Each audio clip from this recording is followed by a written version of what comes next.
Anyway, I want to welcome everybody to this morning's committee hearing. We'll get started shortly. Generally, we ask that people put their telephones on vibrate, but since I'm expecting an important call, I'm not putting mine on vibrate today, so I'll give you a break. We've got some items that are consent items, and Mr. City Attorney, even though we don't have a quorum, we could move forward as a communication from the chair. Correct, sir. Correct? Okay, now I do have a question. I have a question for the clerk. Are we in HCED or Arts and Parks? We are in HCED. I'm covering for the normal clerk today. Okay, I thought when I looked and saw you, I thought that maybe I was older than I am, but as long as you say I'm in my right mind, then we will continue. You are, sir. Thank you, Richard. I was just going to say you're in the right committee. Okay, you were going to wasn't say, gonna go that but you weren't Anne Marie was going to say I was in the right committee, but you weren't ready to go to the point where I was in my right mind. You're not there yet. What about you, Mr. City Attorney? What kind of diplomatic BS do you have to share with your chair? I was going to say you've evidently shown you're definitely in your right mind by giving her Grief. grief, yes. Yeah, that's my attorney. That's my attorney. Okay, with that said, Anne Marie, let's go to item 1. Item 1 is in council July 1st. It's CRA report and joint resolution relative to a public hearing, a disposition, development, and loan agreement with Mercy Housing California, and other related actions. Okay, on that item, we'll adopt the CRA report and resolutions. Item 2. Item 2, CRA and CLA reports relative to a contract with Kumamoto Associates not to exceed $100,000 to conduct capacity building workshops for arts and cultural organizations in the North Hollywood redevelopment project area. Okay, on that item, we'll adopt the CLA report. That brings us to item 3. Motion Alarcon Weezer relative to approval of proposed improvements of the Boys and Girls Club facility under City Agreement Number 60787. Okay, we'll adopt that motion. That brings us to item 4. Motion Rosendahl Perry relative to authority for Community Development Department to negotiate and execute an amendment to a contract with 1736 Family Crisis Center to extend the current contract and related loan terms for 24 months to July 27, 2013. Okay, we'll adopt that motion as well. That brings us to item 5. Item 5, motion Perry Rosendahl relative to the reprogramming of up to $533,711 of current year, April 1st, 2010 through March 31st, 2011, emergency shelter grant savings to the 2011-12 year-round emergency shelter program. Okay, Richard, what you think? I say we adopt it. Based on what? I'm just... No, you right answer. Who's the maker of the motion? Maker of the motion is Councilmember Perry. And what committee does she sit on? She sits on this committee as well. Aha! All right. So on item 5, we'll adopt that motion. That brings us to item 6. Yeah, you can come back anytime you want. Okay, I'm impressed. That Item brings us to 6. item 6. Los Angeles Homeless Services Authority to report relative to reprogramming current year emergency solutions grant savings to the 2011-12 homeless shelter programs. Okay, we'll receive and file the council instruction on that item. Now, Mr. City Attorney, I want to disconnect. I know we were going to do 7 and 8 together, but what I'd like to do is just take item 8 and deal with it now. So if you could read item 8. Item 8, yes. Okay. Motion Parks Hahn and CAO and CLA to report relative to funding for CRA activities in the South Los Angeles region and Watts, and that such activities are not adversely impacted by the transfer of properties to the city. Okay, on item 8, we will adopt the motion with the amendments. Right, and I will read the amendment. It is to add the following instructions. Number 4, authorize that $750,000 in ground lease revenues be transferred to the CRA South Los Angeles region to support operations and work program associated with the following specific purposes: Crenshaw Corridor Prop 1C, Marlton Square, South LA Redevelopment Plan Merger, Vermont Manchester Shopping Center, and Watts Cultural Crescent. And number 5, instruct the CLA and CAO to report regarding the CRA retaining revenue from the leases Cal Plaza Towers 1 and 2, Omni Hotel, and MLK Shopping Center, and subsidies in future fiscal years for the South Los Angeles and LA Harbor regions as part of the report to Council on the CRA's fiscal year 2011-12 budget. Thank you. Okay, so, Mr. City Attorney, all these actions will be deemed a communication from the chair unless we get a quorum, which I don't think is going to be that likely, but stranger things have occurred. That brings us to, we have no public comment. That brings us to item 7. Yes, item 7 is in Council July 1st, CRA and CAO and CLA reports relative to review and approval of the CRA proposed fiscal year 2011-12 budget. Okay, let's come forward.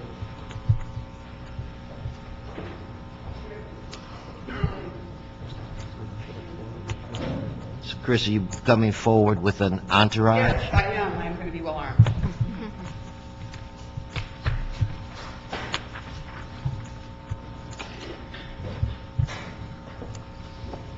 Anyway, good morning. Who's going to start? Lisa Johnson Smith, City Administrative Officer. The city staff was in the process of reviewing the CRA's 2011-12 proposed budget, which is a total budget of $430 million. On January 15th, the state legislature passed a budget and sent it to the governor, which was vetoed. And contained in that budget were trailer bills, Assembly Bill 1X26 and 1X27, with basically it's a 2-bill plan to eliminate redevelopment. The first bill is that all redevelopment agencies currently constituted would be eliminated and new activity at the CRA would be ceased. And the second bill would provide the local cities and counties an opportunity to continue CRA if we choose to pay our pro rata share of a $1.7 billion payment to the state in fiscal year 2011-12, and a $400 million our share of that payment annually thereafter. Those trailer bills were not acted on by the governor, but we have been told that the governor does intend to approve the budget, and so our offices recommend that instead of approving a full CRA budget at this time, that we provide a continuing resolution and continue the budget for a 3-month period, approving a limited budget from July 1st to October 1st. And that would give us time to evaluate how the pending legislation, if it's enacted, would have an impact on the city and the CRA. Hey, let me stop you and ask a question. Didn't something happen last night? Yes, And what's the update on that? the Assembly and the Senate passed all of the budget bills, all the trailer bills. The budget is now on. Wasn't there a new right bill? I thought I heard. Yeah, well, he attempted, the budget was stalled by a couple hours because Senator Wright attempted to switch out a bill that was supported by the Redevelopment Association that had opt-in provisions without elimination and an incentive to add years to your project area. If your project area made the contribution, they were going to securitize it and turn up $2 billion. That failed? It failed, yes. Okay. So basically, we're operating under the 2 bills that you discussed earlier. Well, we will be as soon as the governor signs the budget. I have yet to hear that that's occurred. Okay. So what we recommend is that the council instruct the CAO and the CLA with the assistance of the city attorney and CRA to review and analyze the impact of the Assembly Bill 1X26 and 1X27 or similar legislation if enacted by the state, and report back in 30 days on the impact to the city and the CRA, as well as there's some draft legislation that talks about a voluntary opt-in provided in the legislation, that we would evaluate how that would impact the city and the CRA. Now, wait, who's doing that? I thought that's failed last night. What phase 2 of the current trailer bills that did pass allows for is an opt-in provision for us to pay our pro rata share of $1.7 billion and an ongoing $400 million. And if we can find a way to do that, we're allowed to continue to exist. We have been looking at that language for some time now and are pretty convinced that you would prefer to have us exist than have a county oversight board appointed by the county, just dissolving your redevelopment agency. Okay, now, the resolution makes sense. That's the way to go, and you do need the time to research, what effects this will have. But there has to be, and you alluded to it, Chris, some preliminary thoughts as to how to proceed. So, at least to me, I understand you haven't totally scrubbed this, but what are your thoughts at this time? The legislation requires us by October 1st to pass an ordinance if we wish to continue operating, if LA wishes to continue operating the agency. And that's a tall order for the city of LA to act that quickly. So it would be... Why? Why? Our backs are against the wall. Right. So why? I'm just, Well, what are the because hurdles? of the typical time periods that are required, 45 days here, 30 days here. So this is not a typical situation, which means this is it. This is Yes. CRA or no CRA Right. here in this city. Right. So we have the assignment to figure out where the $97 million is coming from. And Steve and his team are working with our regional offices to pro rata that within all of the project areas, this payment, and see how that affects work program, work the council offices to determine what projects should take priority in a reduced resources world for us. And then we need to come back to you with that. And I would recommend, as I know our legal counsel would also, that we work concurrently on the language for the ordinance so that we can move it forward as well. I would recommend that be asked for within this 30-day period, as well as the analysis of where the funding would come from. And Kelly, if you want to. Yeah, Steve, what are you guys thinking? Hi, Kelly Martin, City Attorney, General Counsel for the CRA. We're prepared, we've already drafted ordinance language, and if the city determines to adopt an ordinance, the sooner the city does that, the sooner that the CRA will get out from the onerous pencils down language that are part of this bill. Right now, as soon as the governor signs it, the CRA can't sign any new contracts, can't proceed with any environmental reviews, can't do pretty much anything. Even on existing contracts, we're going to be severely limited. Every action we take will have to come under the scrutiny of the city attorney to see if it is an action that is allowable under the current legislation. So we will be pretty much grinding to a halt until this ordinance is passed. Right, and so the sooner... So, if we pass this ordinance, what happens? If you pass the ordinance... Or a ordinance? Okay, if you pass the ordinance, then you are agreeing with you're doing two things. First of all, you're preserving your litigation strategy, because there is going to be a lawsuit. You're allowing the CRA to move forward with its work sooner rather than later. It will still need to identify the $97 million that we'll have to pay, but all the other onerous provisions in the legislation will no longer apply. Okay, so Steve, what are some of your thoughts? Good morning, Chair Weston. Steve Valenzuela, I'm Chief Financial Officer for the Redevelopment Agency. We've started, as your staff may know, to do some preliminary analysis of how the agency would identify the resources necessary for the city through the agency to meet these obligations that's set forth in AB 27. And it's a work in process because we are going through, and we're going to have to scrub at the project area level the available resources that, because the legislation as currently proposed says that in FY12 we can only use current year tax increment and other funds as may be available. The legislation also says that we can tap into housing funds only if other funds are not available and upon the adoption of certain findings, and there's still some discussion underway about whether if we use housing funds they may be subject to repayment in the future.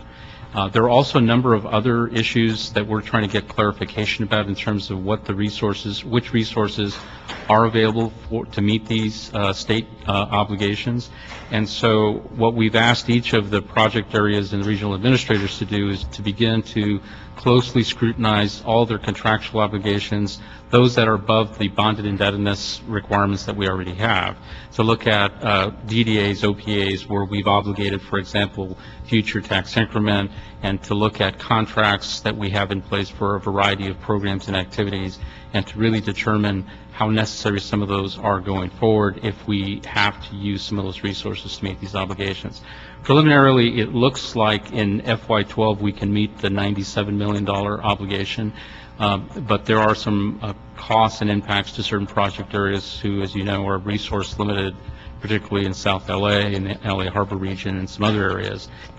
And so we're going to have to go through, it's going to be an iterative process, and we want, and we think that the staff recommendation for a 30-day report back is the appropriate amount of time. We're already working on this, but the work will require close coordination and communication, obviously, between each project area, the respective council office, other important stakeholders that may be affected, so that we have the full input of all of that information as we outline how we think this cost can be shared.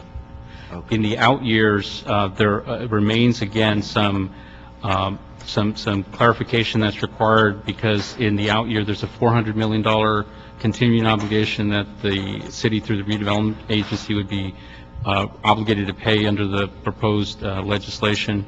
There's two parts to it, and there's a second part that's the most unclear, which has to do with a potential 80% share to school districts. And so we're continuing to communicate both through the CRA Association as well as directly with representatives of the Speaker's office and other state officials to try to get clarity as to precisely what assumptions we should be making, because that's the one kind of missing piece that hasn't been fully exposed.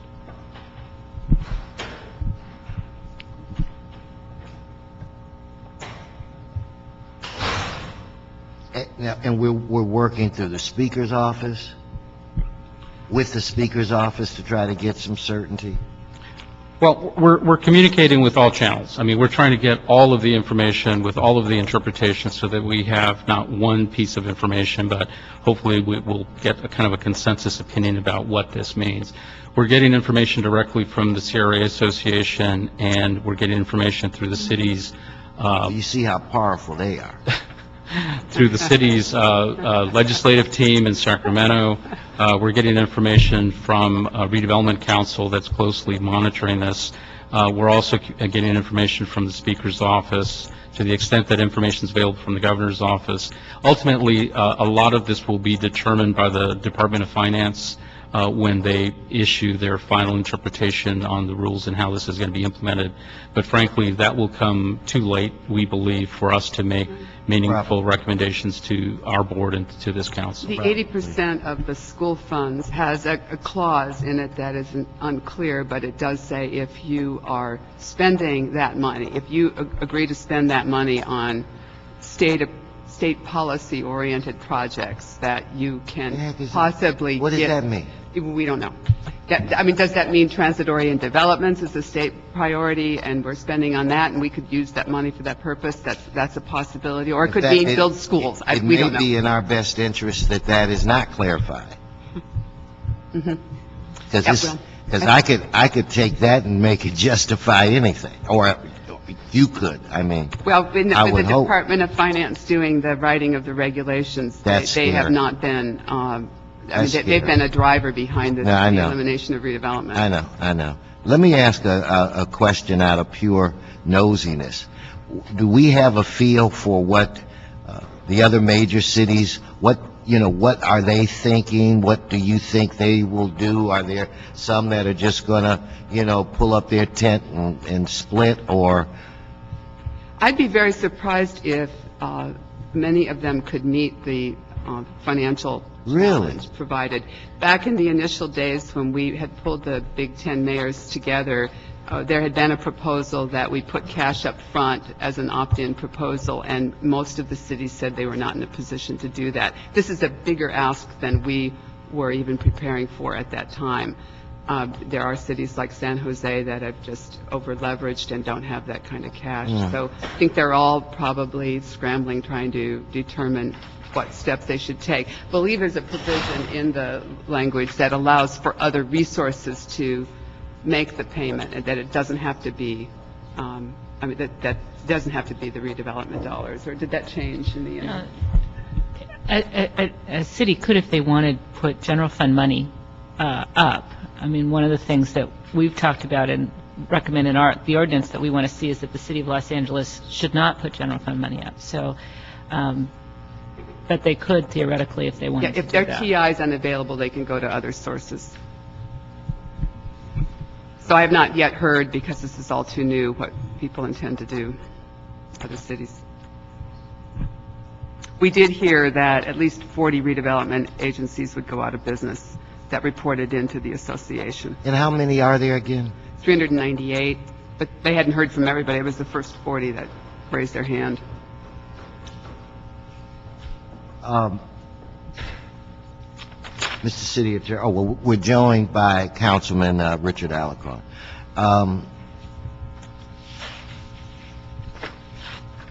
I think it's important that we move forward and give instructions for you to, begin some draft, and then we'll discuss if we as a city want to do that.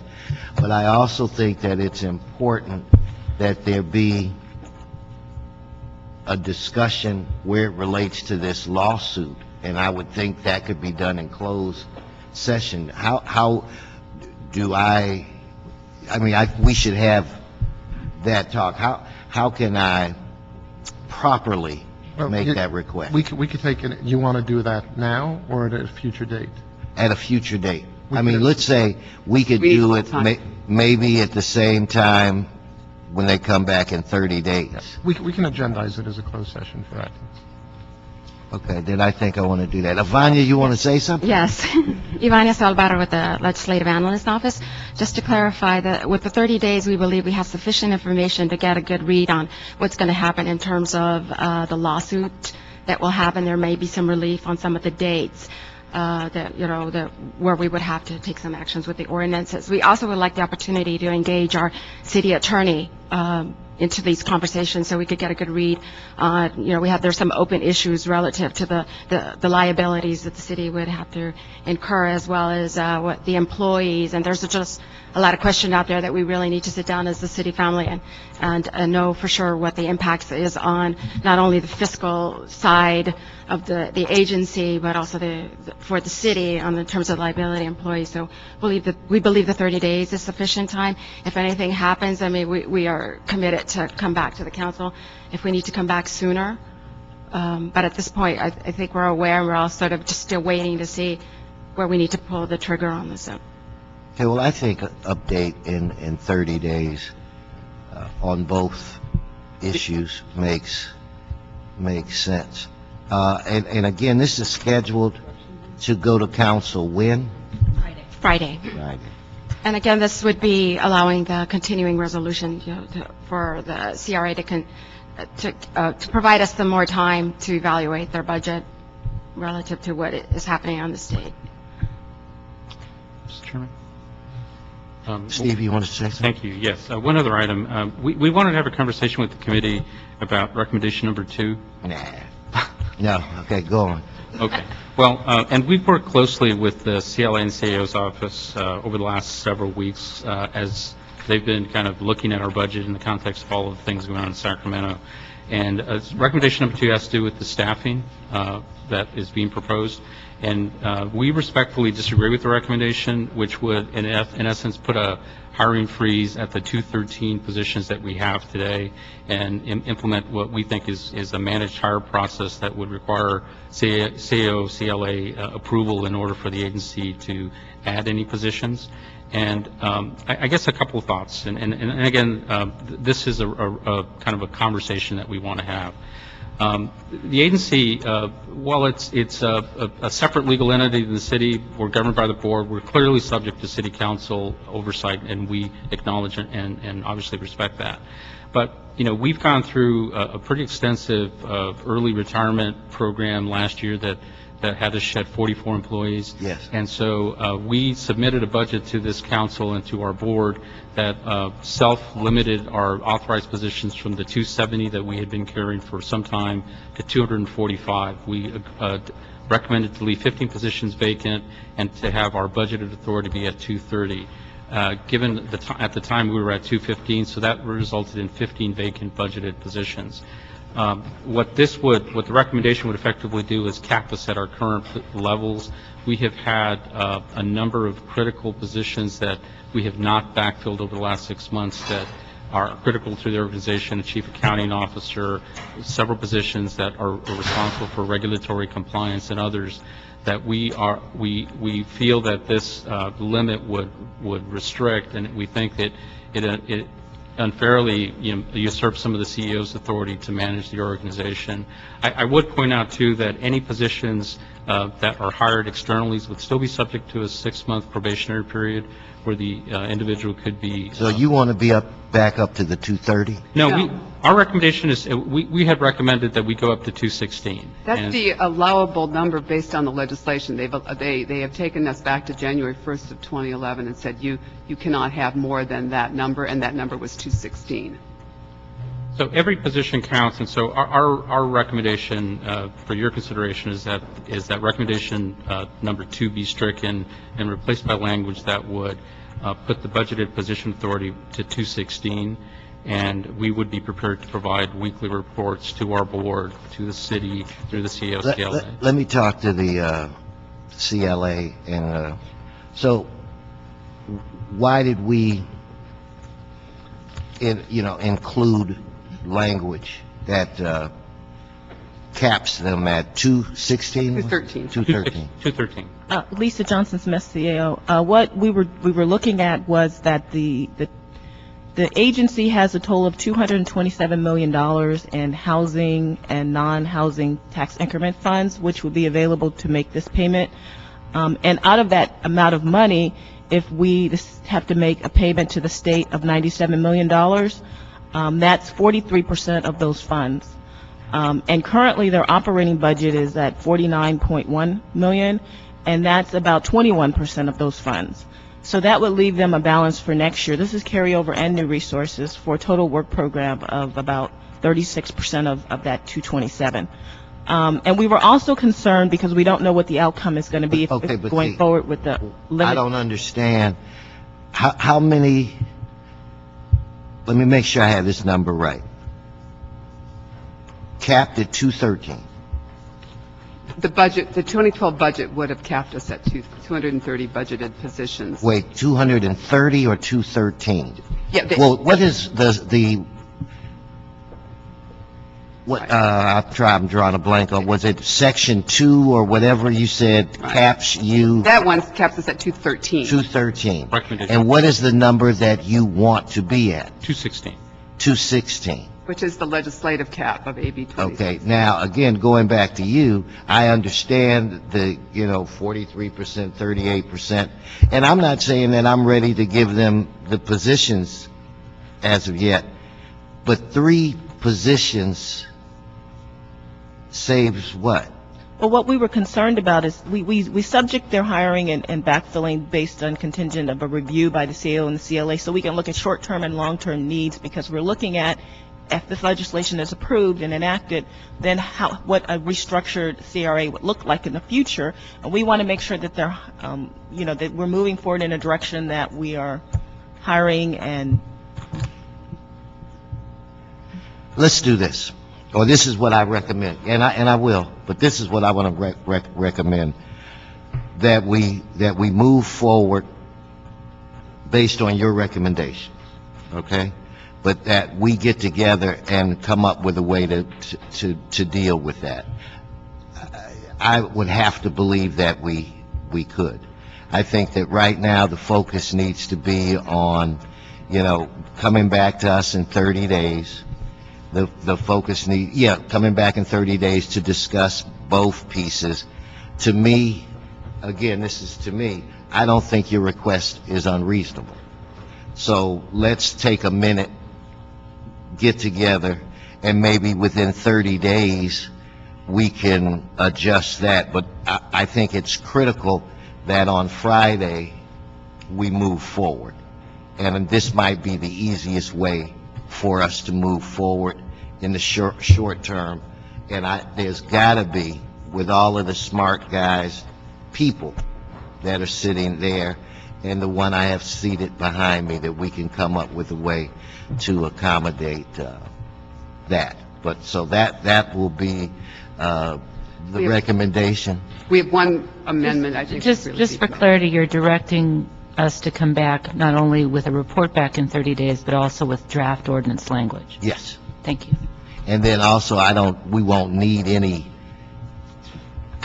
paperwork or draft or whatever, but I am also indicating within 30 days, I would like for us to iron out this number of employees hiccup.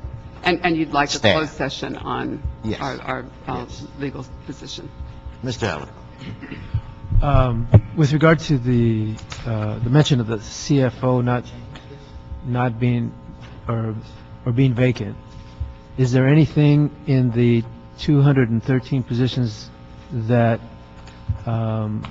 takes away that position, or is that just a question of hiring one person over another in terms of a staff position? I mean, they have the authority to hire the CFO. They just have to do it in the context of 213. Is that not correct? That was our recommendation. So, Mr. Chair, Yes. I just want to make, one of the arguments to increase the positions was that they don't have certain positions hired. But there's nothing in the CLA's recommendation that takes away the authority to hire certain positions. It's just that they would have to eliminate 3 others if they were to hire. We would have to also process. review, it would be subject to the CAO and the CLA reviewing it in terms of their Right, organizational I understand plan. that. It's a managed hiring approach, like all the other city employees have to go through.